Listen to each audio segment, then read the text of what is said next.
মোদির প্রেমের টানে ঘর ছাড়ে, বিকল্প পদ্ধতিকে এখন বাঙালি তো মিসেই করে। তো বাঙালি কি হাসুর বিকল্প পদ্ধতি ভুলতে পারে? এই তো রাখে। রাইসা চ্যানেলে স্বাগতম। আমাদের প্রাণপ্রিয় হাসু আফাকে নিশ্চয়ই আপনারা কেউ ভুলে যান। আজকে আমরা দেখতে চলেছি হাসু আফার টপ কিছু ফানি ভিডিও, যা বিকল্প পদ্ধতি তিনি আমাদের শিখিয়ে দিয়েছেন। কাঁচামরিচ, পেঁয়াজ, বেগুন, কাঁঠাল আরও কত কিছু বিকল্প পদ্ধতি রয়েছে, তাই দেখতে চলেছেন এই ভিডিওতে। পেঁয়াজ ছাড়াও কিন্তু রান্না হয়। হ্যাঁ, আমি কিন্তু করি।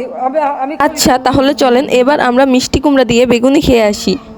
মিষ্টি কুমড়া দিয়েও খুব ভালো বেগুনি না বানায়, মিষ্টি কুমড়া দিয়েও বেগুনি বানানো যায়। সেভাবে আমরা করি, সেভাবে করা যায়। আজকে এবার আমি বানাবো কাঁঠাল দিয়ে কাবাব। চুয়াফা শিখিয়েছেন। করি মাংসের পরিবর্তে কাঁঠালটা দিয়ে আমরা ওই স্বামী কাবাব বানানো বা বার্গার বানানো, কারণ আমাদের এখন অনেকে ভেজিটেরিয়ান হয়ে গেছে, মাছ খায় কিন্তু মাংস খায় না, তো তাদের জন্য বিকল্প কাঁঠাল। হ্যাঁ, তোমরা কিভাবে কয়েক বছর ডিম ভালো রাখতে পারো তাও হাসুয়াফা শিখিয়েছিলেন, মনে আছে? আমি মনে করিয়ে দিচ্ছি ডিমের বিকল্প পদ্ধতি।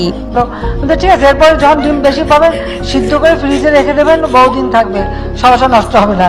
সব কিছু বিকল্প ব্যবস্থা আছে।